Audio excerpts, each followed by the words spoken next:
Ladies and gentlemen, what the world has been waiting for, what the world needs now, the one, the only, amazing, original Johnny Blaze. Often imitated, but never duplicated. There's Johnny. Ladies and gentlemen, I'd like to welcome you all to the amazing original Johnny Blaze show. It's always great to be here as I blaze right in with my karate kids.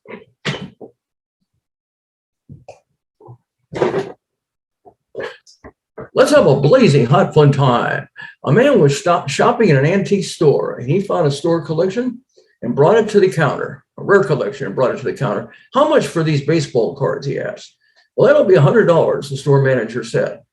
Well, we'll charge you $50 more if you tell us that your mom threw out your collection when you were a kid. A homeless man stopped a stranger on the street and asked him for change. Hey, pal, could you spare a quarter? The man replied. How do I know you won't spend this money on drugs? The homeless man answered, listen, pal, it takes a lot more than a quarter's worth of drugs to end up on the streets. A plumber was working in a lawyer's bathroom. After an hour, he walked into the lawyer's office and gave him the bill. The lawyer was outraged. What? You charge $500 for 1 hour's work? Well, said the plumber, you charge thousands to shove the crap in. I only charge hundreds to unclog it. We have a blazing hot fun show with a special guest. He's a multi-talented singer, songwriter, a multi-instrumentalist, and an actor. Please give a big warm welcome and say hello to the one and only Scotty Hollywood. Scotty Hollywood. Welcome how are you? To the amazing original Johnny Blaze show. Hey, how are you doing, my friend? Very well. Thanks so much for having me on the program. My pleasure. Thanks for being on the show. All right. Bet. Fantastic. Anyway, you're looking great there, Scotty. You really are. Nice smile. Well, nice background. Yeah. Thank you very much. I'm actually in Pagosa Springs, Colorado, shooting a movie of all places. So. Oh, really? Well, that's really interesting. Absolutely. Well, we'll talk about that. We'll talk about that during the show sometime. Yeah. Good. I just want to say, Scotty, I want to give you a rundown. Tell me about the Scotty Hollywood story. How did you get started in entertainment, and where are you from? Tell me everything. You bet. Born and raised in Pittsburgh, Pennsylvania. The middle of three kids. Both my parents were school teachers in my district, and had a passion for music from the time I was a kid.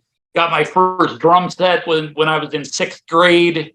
Started playing the drums, and then slowly through high school started to front some bands as a singer as well as playing drums, and pretty soon escalated into learning some additional instruments by ear, piano and bass and drums and singing, and started writing music.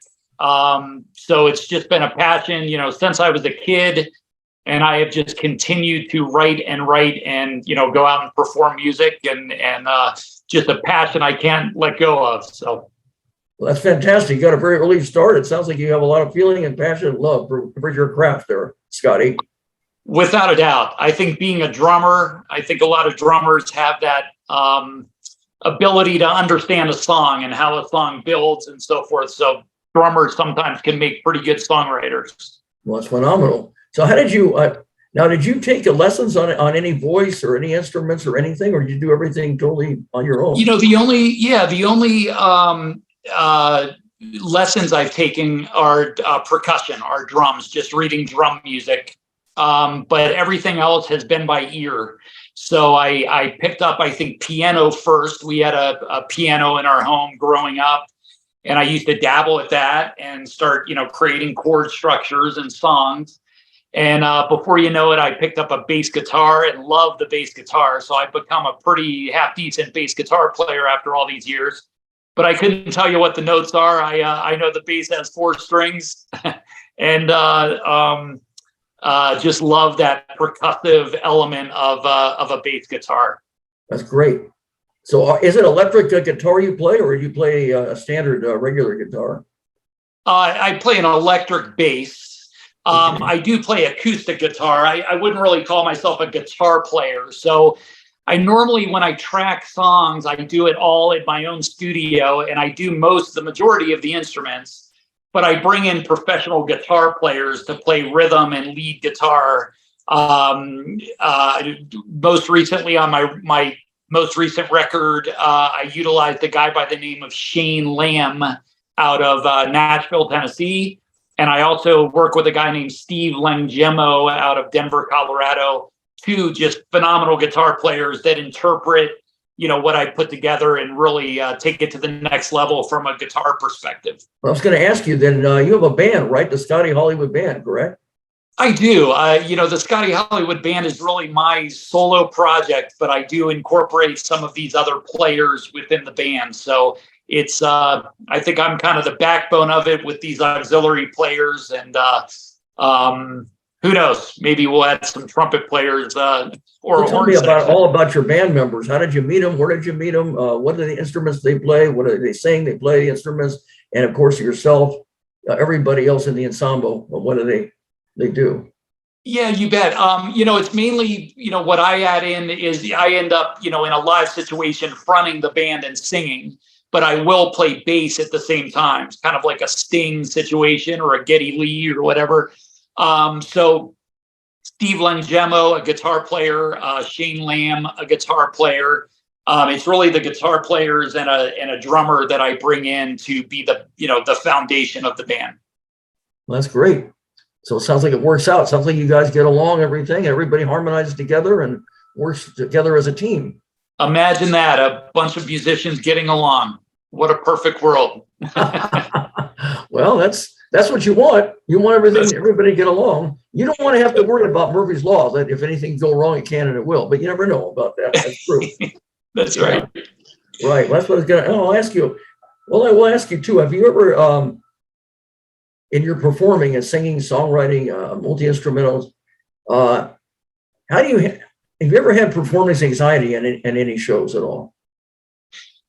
That's a great question. I just love to perform, but I will say, I've done some shows, pretty legit, theater shows, 1,000 people, what have you. And you get those butterflies, when you're sitting backstage before you walk on the stage. And there are those, occasional moments where, I guess it's imposter syndrome, where you think, what the hell am I doing? And, but once you take that first step onto the stage and hit the first note, I mean, it all just kind of comes together and feels so natural. But I think it's a good thing, when you have those nerves at the very beginning of a show. I think it's a healthy thing. It gets the adrenaline going and probably takes you to that next level that you wouldn't have climbed to had it not been for the nerves. Well, in other words, you're very locked in. You're very focused on what you're doing. So it's good that you care about what you're doing. And so naturally, the nerves, you're right, will be part of it. But sure, you can overcome that. And you're right. Once you get started, it probably it all goes away. Right. Yeah, and you read about the professionals, like guys that have really hit pinnacles, like a Barry Manilow, these kind of people that to this day, they've done these shows in front of thousands. And they still have the same thing, like right before a show starts, some major nerves kick in until you walk on that stage. So I think it's the human response, flight or fight, and hopefully you fight and you walk onto the stage and you perform. So, well, Elvis Presley, one of my favorite. He would climb the walls and be very nervous before he performed. That's what I understand. Right. Said that the very first, it's got to be you got to do it like it's the first time, because these people don't know they've never seen you, and it's a brand new audience. Very true. So he wanted to accommodate, and he wanted to make sure he made his fans happy and satisfied. So he put all that pressure on himself. That's how he felt. And he's the king. He's the king, and he's nervous. So it gives us all hope. That's correct. If he could be stressed about a performance and worried about the outcome of it, trying to please his fans, then I'm sure anyone else that's in the industry like yourself could feel the same way. And you're right. Exactly. Right. Yeah. Then there's hope for everybody, right? Amen. How do you handle rejection yourself? Now, there's a lot of rejection in life, especially in entertainment. How do you handle and deal with that? Another great question. Man, just part of the gig. And, it can be frustrating. I actually play music and I act on the side as well. And those are two, industries that are riddled with rejection. But if you look at each audition opportunity as a opportunity to grow and take something out of that audition, even if you didn't get the part, that's where you develop. But it's part of it. So you have to shake it off. You have to understand that you're not going to be perfect for every role, or your song might not be perfect for every movie, or every performance venue or what have you, and you really just need to have faith and keep chugging. Well, like Taylor Swift's song, "Shake It Off, Shake It Off." That's right. Shake it off. Yeah, sometimes it's that's easier said than done sometimes, but you got to keep going. Well, that makes sense. And just because you didn't ace, maybe you're trying out for an audition, doesn't, just because you didn't get the part does not mean you don't have talent. It just means you weren't right for whatever they were looking for. You weren't what they were looking for. It doesn't mean you can't use that talent in a constructive manner somewhere else.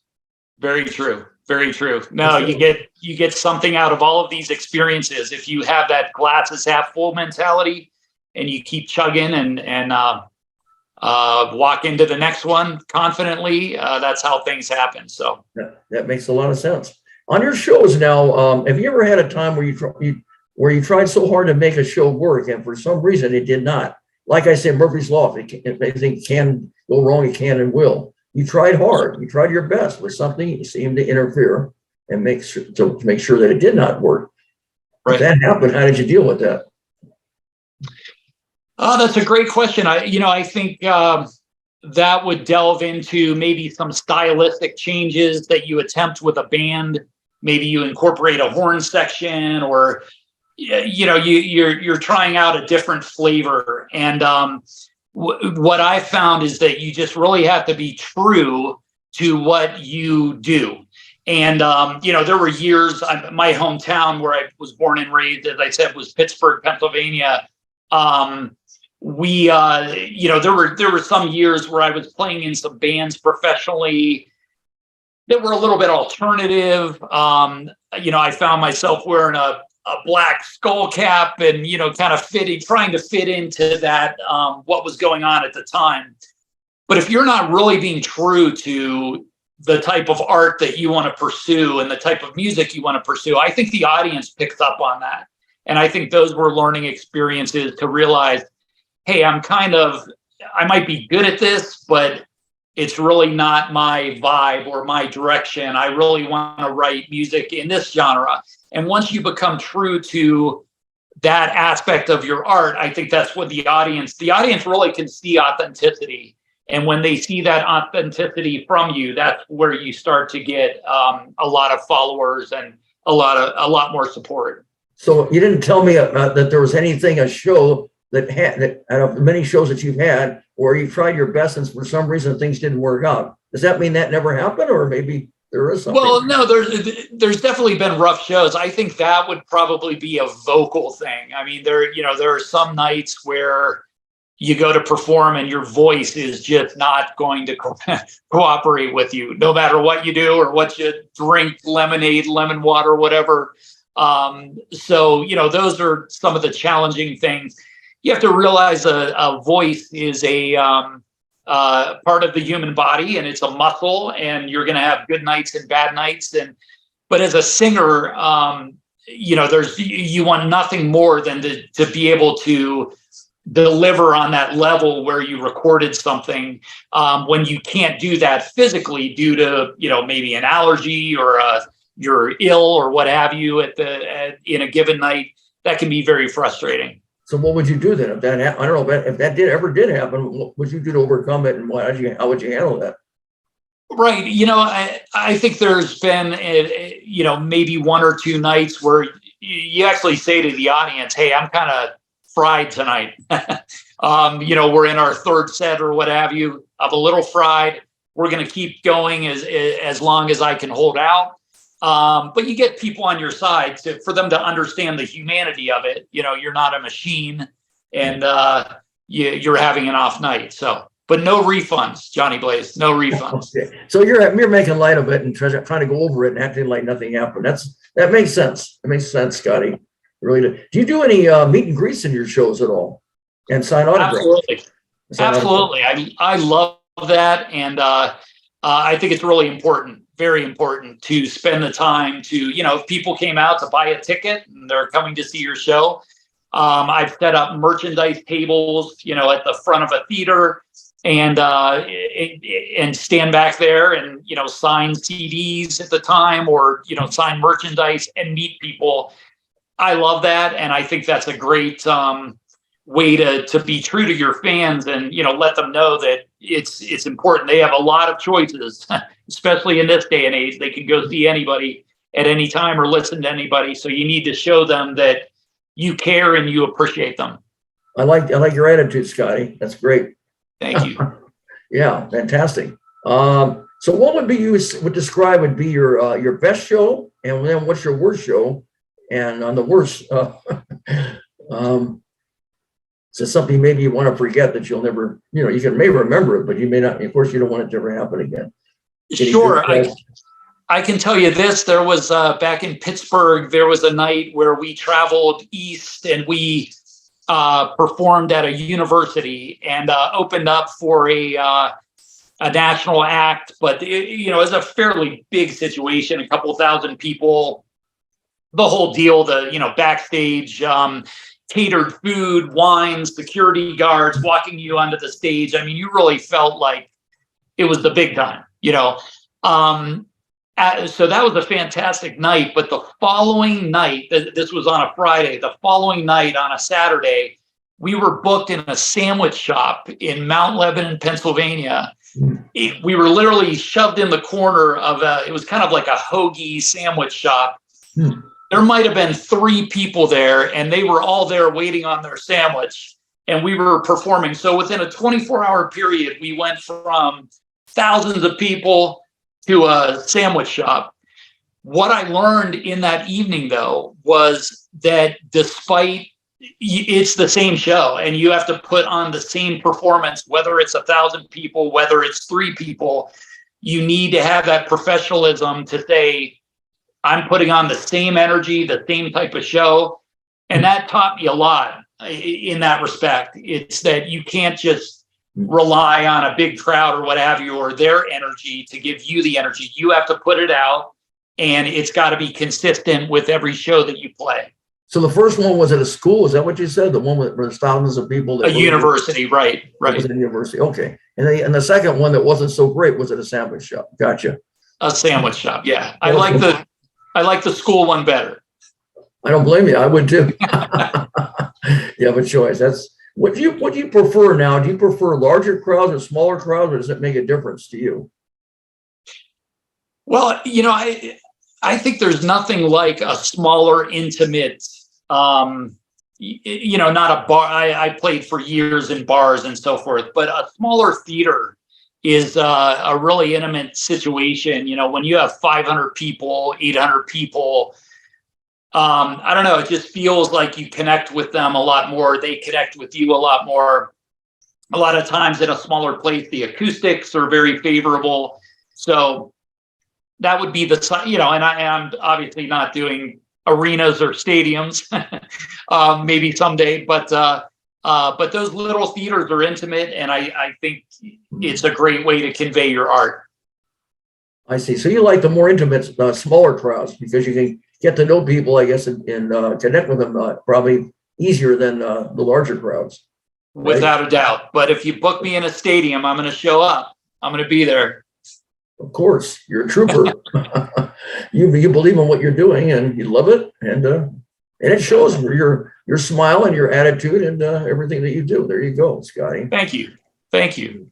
You're welcome. Now, I'm curious. I really love your stage name. How did you come up with Scotty Hollywood? I mean, your real name is Scott Alguero. I know that, but how did you come up with that stage name? I think that's blazing hot and awesome, really. Cool. Scott Arguero. I put out a lot of music under my own name, Scott Arguero. It does, it's a Greek Italian last name with a lot of vowels, and it's very typically, very often butchered in terms of Argyro, my friends were calling me Scotty Hollywood as a nickname, just kind of as a joke, because they know I, play music and I act on the side and so forth. So with this album, I just said, I'm going to go out as the Scotty Hollywood band.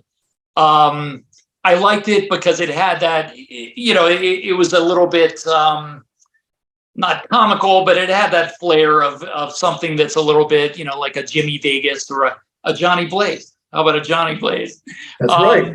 Yeah. So it just has that name, but it's been amazing how people have taken to it, and they really, it kind of draws them in and they want to know more about you. And first and foremost, I think it's like, oh, who's this guy? Is he like a Vegas act or something? But I think when they listen to my material, hopefully they realize I'm a serious songwriter, and it does have a serious component to it, as well as a fun Scotty Hollywood component. Well, that name can attract people like a magnet. I think that's wonderful. I think that's that's really awesome. Like I say, it's blazing hot and awesome that you created it, and you're the man doing it. Thanks so much. I recognize that. True talent and true creativity. Now you created, I guess, a music video and an original song recently called "The Phenomenon." How Correct. did you go about creating that song and that a music video? Yeah. So I wrote the song. The song had a very much an up tempo, kind of I always said an Earth, Wind and Fire type of vibe. If that's an older band, but it had that kind of element to it. I got with a producer and engineer in Denver. His name is Steve Avidis. And when I sent him the track, he called me right away and he was like, I love this. And, I definitely want to produce it and engineer it. So we just kind of took it down that road of kind of like, and a little bit of an R&B vibe. When it came time for a space for a solo, where I traditionally would have a guitar player put a guitar solo in, I got the idea of adding a rap artist. So we found a rap artist by the name of Truth, Troof. He's out of Shreveport, Louisiana. And we contacted him and said, we want you to add a rap, in the middle of this song. Sent him the track. He ate it up and he just went for it and sent me back some stuff that was just tremendous. So just kind of organically in my studio, an upbeat song I wanted to write that really focused on maybe like elite athletes, like the GOAT, the greatest of all time of your profession, whether you're a swimmer, a hockey player, a football player, etc. I wanted to have it to have that vibe of like the greatest of all time, the elite athletes. So once the video director, Elgin Cahill, heard the track, it sparked a lot of ideas with him, and he kind of went in that direction of elite athletes. If you've seen the video, it really tackles that and really celebrates people that are just awesome at their craft. I think it's brilliant what you did. So you created it, and you just added other people's tracks, and other people helped you and collaborated with you, and then you came up with the idea to get a rapper. I wondered about that. I love that rap at the end. That added something onto what you were already doing. It wasn't you. He does a great job. Truth did a great job. He's from Shreveport, Louisiana, like I said, and he even pays homage to his hometown and mentions Shreveport within the rap, which I thought that was cool. Absolutely. Fantastic. I think that's great. Who inspired you now? Any singer or songwriter or performer in particular that you look up to what really inspired you to be a singer-songwriter? I have so many because I'm a multi-instrumentalist. I'm so inspired, first of all, by certain drummers like the John Bonhams of the world and Ringo Starr and Stuart Copeland and these guys. As a singer-songwriter, boy, it runs the gamut from, first and foremost, Paul McCartney. Absolutely love the melody ability of Paul McCartney, and I've tried to learn a lot from him. I'm a huge Elvis fan. But then, I love Fleetwood Mac. So Lindsey Buckingham, the guitarist for Fleetwood Mac, I think is just brilliant. Anything I've ever heard him do is just brilliant. I'd love to work with him someday. I'm sure he's busy, but we'll see. John Mayer. I'm a huge Chris Isaak fan. If you're familiar with him, he's a little bit older genre, but just a fabulous singer, and love his guitar players. So I run the gamut, man. I will listen to anything. I'm a huge 70s radio, 80s radio person. But then the newer stuff as well, I dig. So I think you can draw inspiration from a lot of people. I think, was it Billy Joel that said that, all songwriting is just, it's kind of listening to other people and putting your own spin on it. And that's, I think when you listen to my music, boy, it's got a lot of influences, because I've been so greatly influenced from the Peter Gabriels, Phil Collins, all these like older musicians, drum oriented, percussion oriented artists. You have such a positive attitude, such a great smile and positive attitude about what you're doing. And it shows, it really does, Scotty. And you have many inspirational influences. That's wonderful. What kind of music now do you go for? Is it rock and roll? Is it pop? Is it classical? Is it folk? Is it jazz? Is it rhythm and blues? Do you like everything, or do you like certain things? Or Yeah, I like everything. I think when I write, I definitely come at it from a pop-oriented standpoint. But I would say each of my songs always have, some element of some blues in there, some country in there. I have a brand new record that I'm just now started in January, about 12 tracks, and very pop, melodic influenced. But there are elements of, some country in there. Like I love the slide guitar sound, and I love a lot of space in my songs. So I love country because it's got, there's an openness to it with melody that I love. So I'd say I'm a pop artist. I love the hook. I love melody. And I love to keep it positive too. Some of my songs do have they might have a little melancholy here and there, but for the most part, I like the hero to win at the end, or to get the girl, or what have you. So you believe in lifting people up and inspiring them, being a hero, not a zero. You prefer the up type of stuff. You play some sad, it sounds like, but that's not your thing. It sounds like it's more of a up positive type of message. That's right. That's right. That's what I had a feeling. Yeah, but I just wanted to ask and see. Okay. Don't keep it on the down low. Keep it on the up low. Yeah. Of course. There's plenty of negative. You can find it. It's easy to find negative in the world. But the thing about entertainment is you make people smile, make them happy, make them forget their misery, make them escape, make them really get into what you're doing. Absolutely. I'm a huge, I didn't mention it, but Beach Boys fan. I love the Beach Boys.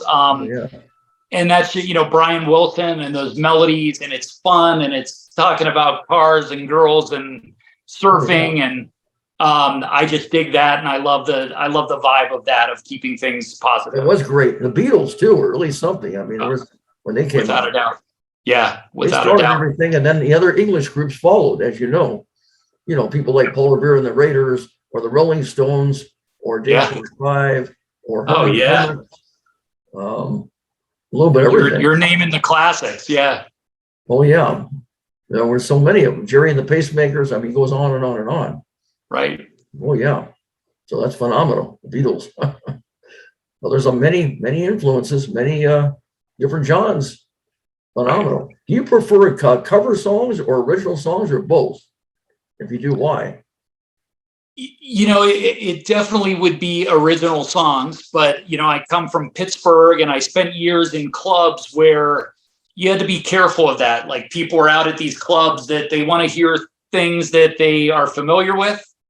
So I would kind of doubt, I do 3 cover tunes, and then I'd slip 1 or 2 originals in there, but you don't say they're originals. You just let the audience accept them as, this is a cover I haven't heard.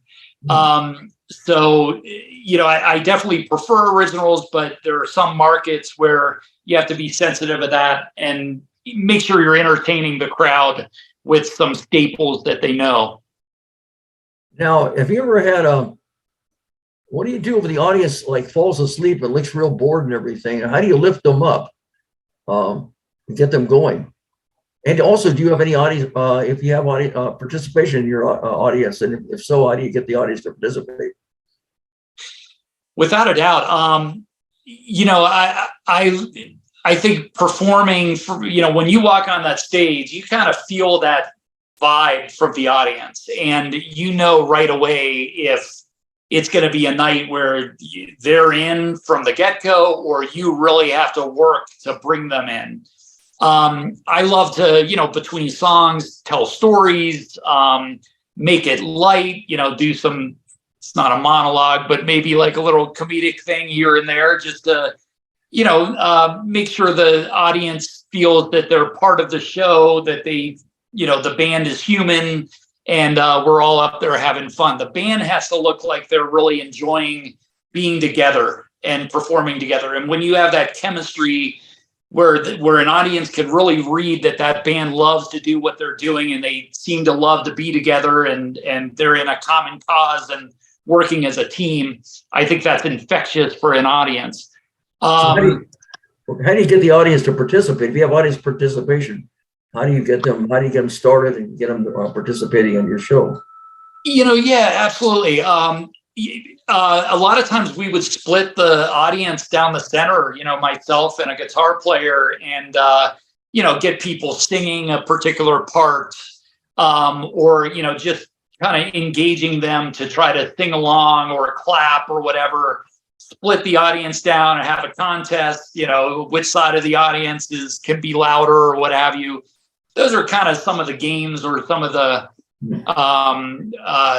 approaches that you can take to engage them more. I've never had an audience fall asleep on me. I don't think my ego can take that.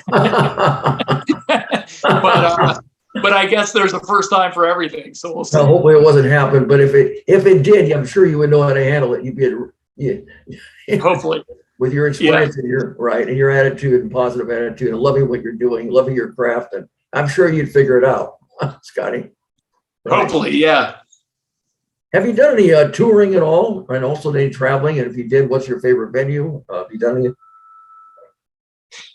Yeah, they would mainly be back in the East. So, definitely some theaters. We played Carnegie Hall, back in Pennsylvania, not the Carnegie Hall, but Carnegie Hall. But these little theaters that are designed after and mimic the acoustics of the, New York Carnegie Hall. So that would be probably my favorite, just from an acoustic perspective. I mean, there's nothing like some of these theaters. When you walk out to do a sound check, you swear you're not going to need a microphone that evening, because the acoustics are just so pure and resonating. When the room fills up, obviously, kind of sucks a little bit of the energy out of the room, and you need that microphone. But I would love to, and I haven't yet, and it's on my wish list, is Red Rocks. I live, in Denver, and Red Rocks is just an incredible venue, outdoor venue. You probably know it very well, but I would absolutely love to perform there, even if I'm opening for somebody that's kind of on my bucket list that I'm trying to attain. Who would you like to open up for? Oh man, boy, put me with Sir Paul McCartney. I'd be a happy guy. You'd be a happy camper, huh? Yeah. I'd be a very happy camper. I think he would pay well too. I'm sure it would. It would. Wow, that's very interesting. Very interesting. Now what is a typical day now as a singer and songwriter and a multi-instrumentalist? Boy, with my record, I put a lot of hours into a studio. So, and again, I track everything pretty much on my own. So it's a lot of studio time. It is, My writing process is I kind of go through the writing process and then the recording process. The writing process is sitting at a laptop, writing lyrics, coming up with song titles. I do a lot of hiking in Colorado. So when I hike, I just kind of hear a lot of melodies in my head quite a bit. And I take those melodies and hum them into my iPhone. So I have thousands of melodies that I'm constantly humming. And I'm not saying every one becomes a song. I mean, it's for every, 50 melodies that you put in your phone, maybe one of those is strong enough to become a pre-chorus, a chorus, a verse of a new song. So that's kind of my process in kind of manifesting some of these melodies. Once I get the melodies captured, I'll sit down at a guitar, a piano, a bass, start working through that melody. It starts kind of becoming the beginnings of a song. I'll search through my list of lyrics and song titles, and it's kind of neat how one particular title that you wrote down that you thought was a great title kind of for some reason fits this melody that you've just come up with, and that's the beginning. And then you realize, well, there's a reason I came up with this song title saying, whatever it is. And there's probably words that go with that particular title, and boom, you're off to the races, kind of manifesting this song that hopefully gets recorded and charts and makes you a lot of money, and you buy an infinity pool. That's what I was going to ask you. If you in writing songs, what comes first, the words or the music? It sounds like you're telling me the melody and music comes first before you write words. Yeah, it's kind of a simultaneous process, like two separate processes. I'm constantly, you and I are having a conversation now, and if you say some particular line, like, never a regret or something, you'll use some phrase. It's just with a songwriter, it's just you get a bell that goes bing, bing, bing. That's a great title. Boom, I'll write it down. So I just have books and books of these song titles, and ultimately you sift through those when you're ready to, put words to music, and a lot of times it meshes together. So what's the secret to writing? Assuming that you've ever had a hit song, what do you think the secret would be? Man, I haven't had a hit song. My latest album, we charted in the UK, and we're getting, some great play in Portugal and South Africa and the Nashville and so forth. And great question. I have a song called Human to Human that I wrote during the pandemic, and Human to Human was all about how technology, as great as technology is kind of disconnecting us. Even though it's connecting us, there's a disconnection as well with humanity. And, now we just get a text message instead of a nice phone call from your neighbor, just wanting to chat or what have you. So I think when you kind of patch into something like that speaks to a commonality that, a lot of people are experiencing, that can really contribute to some success in your music. So that's a particular piece that I think spoke to a lot of people. Wrote it during the pandemic, just was talking about the alienation of all of us just because of technology. Mainly I wrote it because if I had to do one more Zoom call from a business perspective or what have you, it was just nonstop Zoom calls. I so much wanted to be face to face with a group of people. If you haven't noticed, I'm a little bit of a people person too. So I can tell that. You really. I've had many interviews. This is the 61st time since we started off in 2020. My partner and I. A friend of mine said the shows were going on Zoom, so we decided to do that. And I have definitely a great smile, a very positive outlook on life. Your craft and what you're doing. I like that. I really like that. Thanks so much. I mean it from my heart. It's in every way, shape, and form. You're into what you're doing. You're in it to win it. You're doing something, but you love. It's not forcing yourself at all. It's right. It's in your mind, body, heart, and soul. Everything is.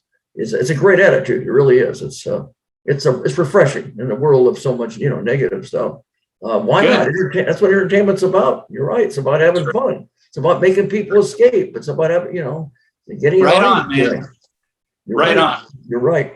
Now I know you've done some acting also, some commercials and acting. Tell me about there were some movies that you've done and any commercials that have stood out in your acting and commercial career. Yeah, I've been an actor on the side of music. I mean, music's my number one passion, but acting was kind of a natural progression. I think when you're standing in front of a crowd as a band, frontman singing, there's a lot of parallels between a singer and an actor. You're delivering lyrics to convey an emotion.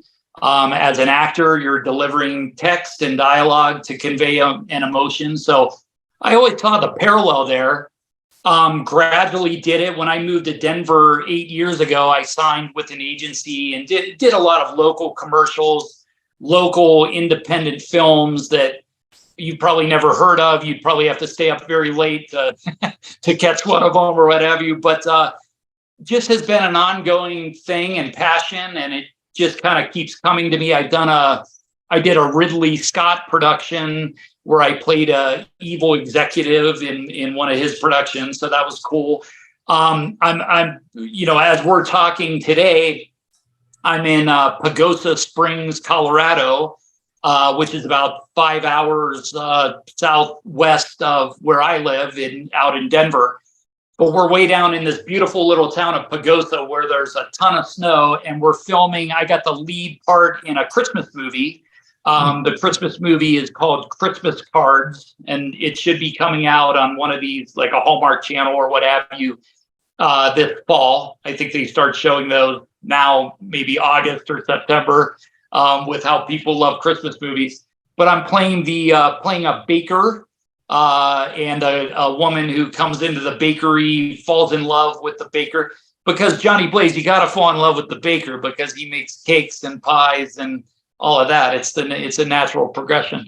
But what the world needed was another Christmas movie, and we are doing it. Today was our first day of filming, and we had a long day of filming in a bakery.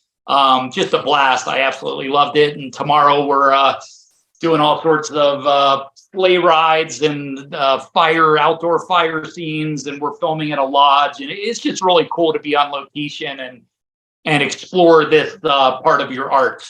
And what's the name of the Christmas song? It's called Christmas Cards. I don't know if I'm allowed to reveal that, but for Johnny Blaze, I'm gonna reveal it.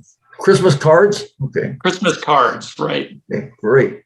Yeah, you don't want to spoil alert, but it's okay as long as it's okay with you. But I'm not giving away the story, but yeah. Right. There were a couple other ones you were known for. I just can't quite remember them. I know that there were some ones that we were known for that were very important on your film. I did another one, Colorado Christmas, which came out here in Denver. I did Death from Above. You might have seen. I played an evil monk in that one. So this is actually the first time I believe that I played a lead part. So this one has been a lot of work. I mean, today was, we were in makeup at 7 a.m, and you and I are talking right now at after 10 o'clock at night Mountain Time, and we just got done like a little bit ago. So tomorrow's going to be the same type of deal, and but we're here in a beautiful Airbnb in Pagosa Springs, and no complaints. Great. Is that Christmas a movie? Is that your favorite out of all the different movies you've done and commercials? What is your all-time favorite? What is there about it that you like?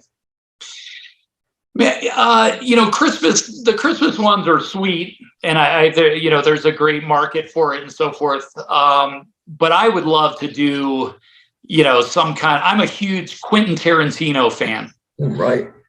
So my dream is he's doing one more movie. My dream is to get that call. Even if I'm going to get him coffee, I'll be involved. But I love anything Quentin's done. So I like that kind of that genre of a Quentin movie. That's great. Well, just like the Tom Hanks movie. Remember Forrest Gump? Life is like a box of chocolates. You never quite know what you're going to get. Hopefully it's something sweet. Remember Forrest Gump? That's right. Yeah, that's right. Do you have any favorite movies that you really like to stand out? Well, keeping with my Quentin Tarantino thing, and I don't think he directed this one, but he wrote it. My favorite movie of all time is True Romance. That's a Christian Slater and Patricia Arquette. If you're familiar with it, came out in like I think early 90s, but that would be my all-time favorite one.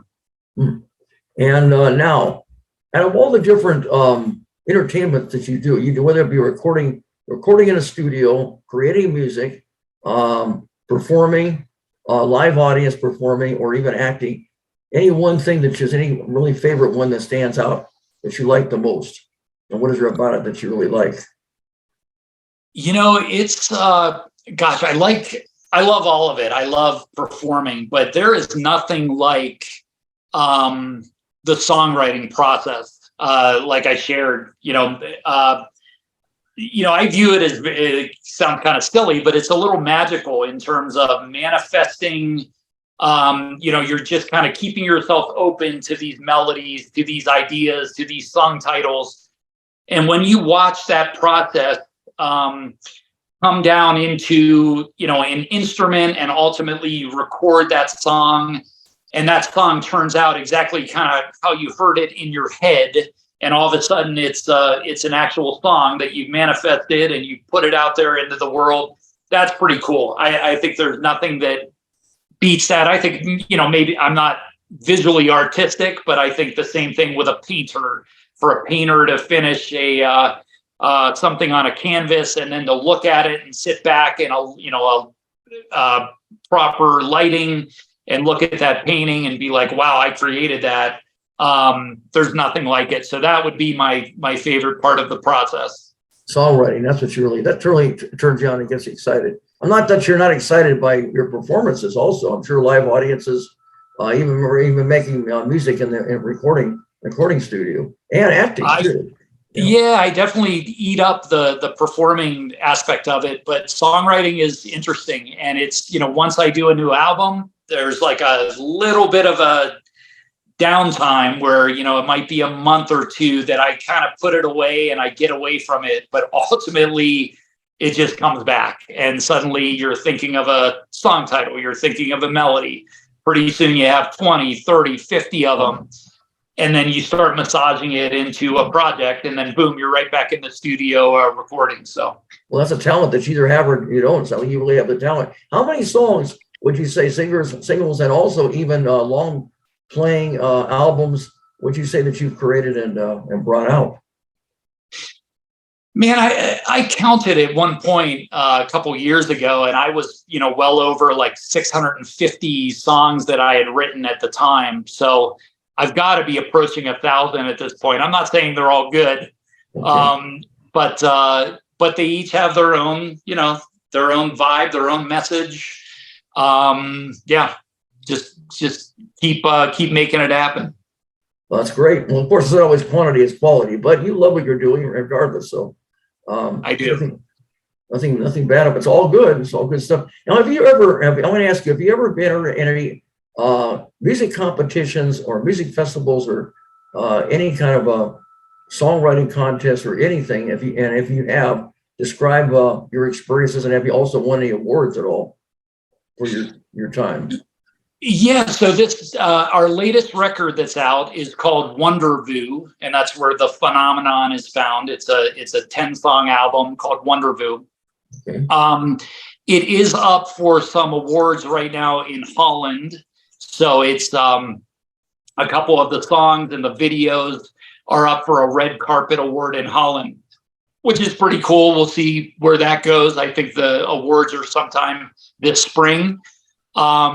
Other than that, yeah, earlier in my years playing in bands, my high school band ended up, playing into college, and we did a battle of the bands at one point, and we're very optimistic about winning the thing, and we lost to a rap artist. It might have been Truth, I don't know, but we lost to a rap artist. But those are all good experiences to get yourself out there and your name out there and compete. What do you think about a talent contest? Do you think that they really are good at finding talent, and do you think they really are benefit aspiring artists like America's Got Talent or X Factor or The Voice or even American Idol? Yeah, I don't watch those shows. I kind of have mixed feelings about them, just because, so I think some of those people, you can catapult yourself and be a great singer and all of a sudden get a deal and boom, they put you in a studio. But do all of those people, and some of them might, but do all of those people, have they paid those dues through the clubs, through the, I think it takes years to hone that craft of performing in front of people and being a good songwriter and so forth. I think those are quick catapults into the business, but I think it's very hard to stay in it for some of those people that get that quick launch where, the person that's been touring around the country selling CDs out of their car for 20 years, it's a little bit harder of a gig. But I think they've kind of built that, not only that foundation of fans, but also that foundation of talent where they really know how to handle different situations, different crowds, know how to entertain, know how to write songs. So it's kind of a mixed feeling about those shows, but hey, it's knock yourself out if you get in one. So it's up to the person, is what you're saying. Yeah, I think so. Different strokes for different folks. But the thing is, you're right. It's not just making it on the show, it's also sustaining it, being able to keep it going. Well, I've often said, if you're really looking for the best singer on some of these shows, the most ultimate singer, I'm sure you could go down and on any given Sunday, maybe you'd go to some gospel choir or what have you, and in a church in the middle of nowhere, and there is probably somebody that is Whitney Houston level performing that nobody's ever going to hear of them other than on a Sunday morning. Like, I think there are some people out there that aren't, if you're really looking for the best of the best, I think they're out there, but are they necessarily the next pop artist? I don't know. I think those are two different worlds, Well, maybe some are, maybe some are not. Who knows? Right. That's right. Well, have you ever met or worked with any celebrities at all? Met or worked with celebrities? Nobody's coming to mind immediately. I mean, I've opened for some national acts. I've had some people that I've worked or that I've played with in club. Reb Beach is somebody from the Kip Winger band that one night jumped on stage with me. I played with the Granati Brothers, who were a big act, playing with Van Halen back in the 70s. But no, I have not, performed side by side with a John Mayer, but I'm ready. I'm ready for the call. I see. What about any television shows or radio shows? Can you tell me about any that you may have been involved with and describe all your experiences? Yeah, most recently with this record, the record companies put me in front of a lot of radio. So some Nashville, I should know the call centers for them, but some Nashville and some Washington D.C. and New York radio, and just everybody's been so kind in terms of asking questions about my record Wondervoo, playing a couple tracks, and really just like you, very professional in trying to get to know who is this artist and what makes them tick. So I've had some great experiences so far getting the music out there. So you've had some experience on radio shows, it sounds like, right? I have. Any particular ones I might have heard of? I wish I would have been prepared before the interview, but I'll email them to you. But Nashville, Washington D.C., and New York. But I can't think of the call centers yet. That's horrible. And television, have you had experience performing on television? If so, tell me about any shows that you've done. From an acting perspective or from From both, from acting and also singing and performing. So yeah, I've had clips of my music in a Joel Schumacher, who passed away. He's a very famous director. He did a movie called 12, and he used one of my songs within that movie. There's a guy, Paul Lieberstein, who's a director who actually directed The Office, and he was one of the actors in the TV series The Office. And Paul used a piece of my music in a couple different projects. He does podcasts and does all sorts of things. So he has purchased some of my music, which is cool as well. So Joel Schumacher, Paul Lieberstein, I've acted in a Ridley Scott production.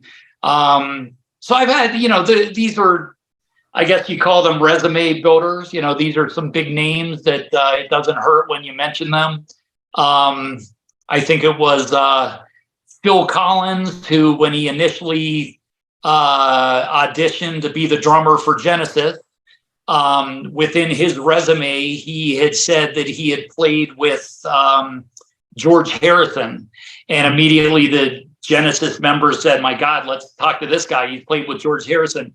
Well, after they hired Phil Collins as their drummer, they looked under the hood, and Phil Collins had really just played a cowbell on a George Harrison song. But that got him into Genesis. I mean, amongst his talent, in addition. But it doesn't hurt to have some of these names on your resume. No, always dropping names. That's right. That's great. So you've had different people with projects that have used your talents, even though you haven't really been on a television show, from what you're telling me. Right. But hey, maybe you'll put the word out there and you'll get me on Kelly and Mark tomorrow. You never know. Not so easy. Oh yeah, I'm trying to make a television comeback. I'll just right. Not so easy at all. Oh yeah, easier said than done. But you never know. But once you give up, you're finished. Of course, you never give up anything. I always say quitters never win, and winners never quit. Very true. And you want to get older and say, I wanted to have me and do all those things, and I never did it. Right. Right on. Do it when you're healthy, when you're young, when you're capable. Go for your dreams, take your vacations. You can say then. You can say, I had a great life. I have no regrets. I did accomplish everything. Because as you know, when it's over, you can't say to God, can you give me more time? I mean, there's no do-overs. There's no encores, of course. Right. So Johnny Blaze, I got to say, you're one of the best dressed hosts. I do a lot of these shows. Really? And some of these hosts have a ball cap on, or you're dressed for success, though. You're in a suit. Thank you. You're the first one. I've got an Elvis tie here too. If you look at it. There you go. There you go. I feel that's important, to prepare and to try to look the part, and love what you're doing, and I think it's important to have a positive attitude and image, like you're expressing from yourself. I think that's very important. They say. Well, yeah. I've always felt that as well. And when I'm performing, I mean, if somebody's going to buy a ticket to come see your show, I don't think they want you to walk out in faded jeans and a black T-shirt. I try to put together some kind of outfit or make sure the band looks professional. Like they're showing up to do a job, and people are there to see entertainment, not a ball cap. So that's kind of my vibe. First impressions, Scotty, are lasting impressions. That's right. Yeah, right. That's right. And I show up on time. And after the show, I'll walk you to your car if you like. I'm so happy and glad that you have made the time to do this. I really am. Anyway, I want to give a shout out to Michael Stover. Michael Stover is I know he has a management company of entertainment, and he also has a record company. And because of him, I have had many shows. And things don't always work out, but I think more often than not they do. And so because of him, if it wasn't for him, I don't know if I would have had this opportunity, Scotty. So I do. That's great. I'm so impressed with that company. They've done such a great job for marketing my records. So I'm definitely gonna continue to be a member of their family as long as they'll add me. So that's great. So what's he done? It sounds like he's got interviews for you like this, and probably other things, other publicity things. Oh gosh, yeah. He's just, catapulted my music worldwide. So, got me on a lot of charts, got me, the award I talked about with Holland. he really pushes you out there, really understands what you're trying to accomplish and what kind of demographic is most likely going to latch onto you. So yeah, I give Michael a lot of credit. Well, that's phenomenal. It really is. That's great. No, it's the phenomenon. That's right. Phenomenal, the phenomenon, right. I know your song, The Phenomenon. There you go. There you go. The phenomenon is phenomenal. There you go. I like it. Yeah. Anyway, I want to, as we get closer to the end on this, but I want to ask you if you had anything to do anything over again in your life or your career, Scotty, would you do anything differently? Great question as well. You got a lot of them. Yeah, this will sound crazy, but in addition to music, I am a aviation enthusiast. I love flying, and I would have loved to, had I developed that passion earlier in my years, I think I would have become a pilot. I've taken some flight lessons. I've flown gliders over the Rocky Mountains. Okay, so you would have been a pilot if you had to do it over again, right? I think I'd still be doing music without a doubt, but I think I'd have a pilot career on the side. I just love flying. I spend a lot of hours on a flight simulator at home, flying different jets and so forth. So that would be my thing, flying. I got you. Do you have any present projects now, Scotty? Right now, do you have any present projects? The present project is Wondervoo, the Scotty Hollywood band. Go check it out. It's available streaming worldwide, as well as in stores. And then I just started a brand new record. It's likely going to be a full EP, I would assume, unless I bring it down into something smaller. But that should be out probably in the fall. I don't have a title yet for it. But stay tuned. If you go to thescottyhollywoodband.com, that's the latest and greatest as to what we're doing and where we are. And we'd love anybody that's willing to take the ride with us to join us. Do you have any dream future projects that you would really love to do if you get the opportunity, Scotty? Dream future project. I would love to record a record with an orchestra, like a full orchestra. I do a lot of strings in my songs and so forth, or orchestration or horns. Those are normally done with a keyboard.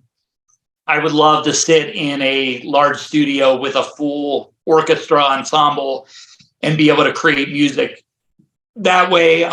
Little expensive to do that, I'm assuming. But that would definitely be on the bucket list. Maybe you want to have your own documentary, the Scotty Hollywood story. What do you think of that? That's an idea for you. I love it. That would be fun. That's an idea for you. Okay. I like it. Yeah. Let me ask you, for all the fans and friends out here, if they want to find out more about you, what's the best way to find? Give me the links. Your entertainment website, YouTube channel, IMDb page, Spotify, all the different links.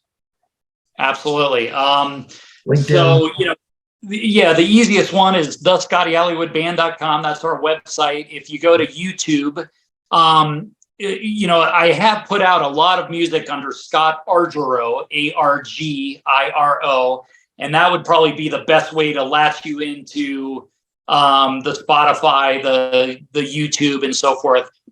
Despite the Scotty Hollywood band situation, I didn't want to turn my back on Scott Argiro and all of the catalogs of music that I put out in the past. So I kind of ride those two worlds and, look me up, Google me under Scott Argiro, and you'll find everything you need.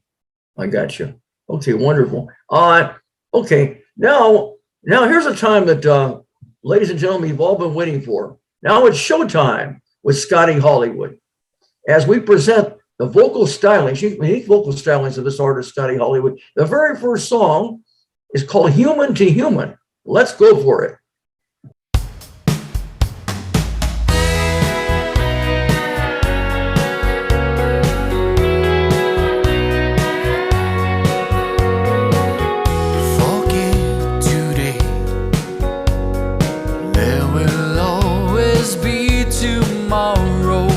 Find that place we both are.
All right, bravo, bravo. Human to human.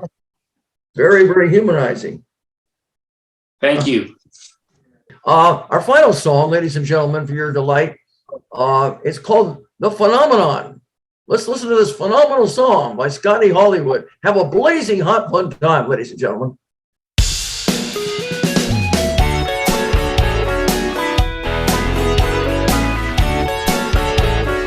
I fly high like an airplane. I like to get up in that jet stream, floating in between the extremes. I'm in a wide awake dream, it seems. I roll fast like a Lambo. I'm the star of the big show, the greatest legend you will never know.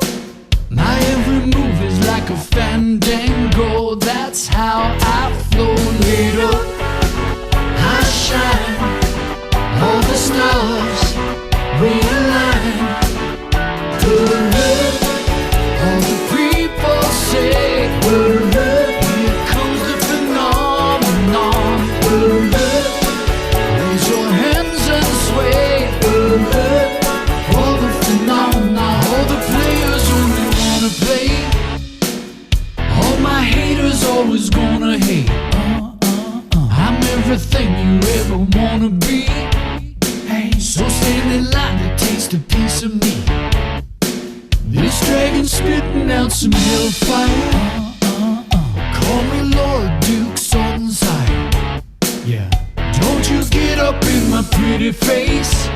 Hey, I drop you right back to your rightful place. Don't shave my space. Lead up, I shine, all the stars, realign. All the people say, here comes the phenomenon. Raise your hands and sway. All the phenomenon.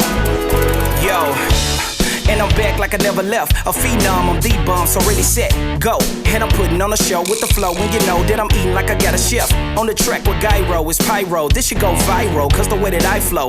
Rhyme schemes is supreme, the highest of gasoline, or maybe designer jeans, you know the deal. I just do it for the thrills like a theme park. Now the fans call me great like a white shark. Truth on the track, on the smack like the Oscars. Okay, gonna hit like Oscar, De La Hoya. Ball like the Hoyas. Where Louisiana at, this track for ya. Shreveport, yeah, I'm reppin' for my city. When I'm on, everybody coming with me, yeah, we lit. I shine, Mr. Prime Time.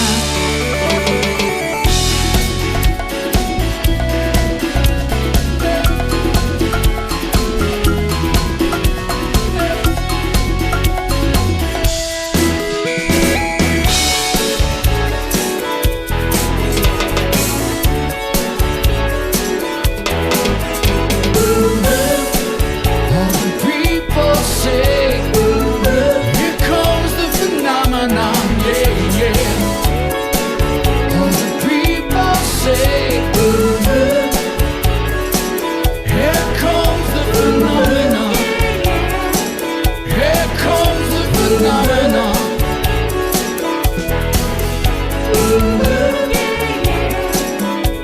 Yeah, yeah.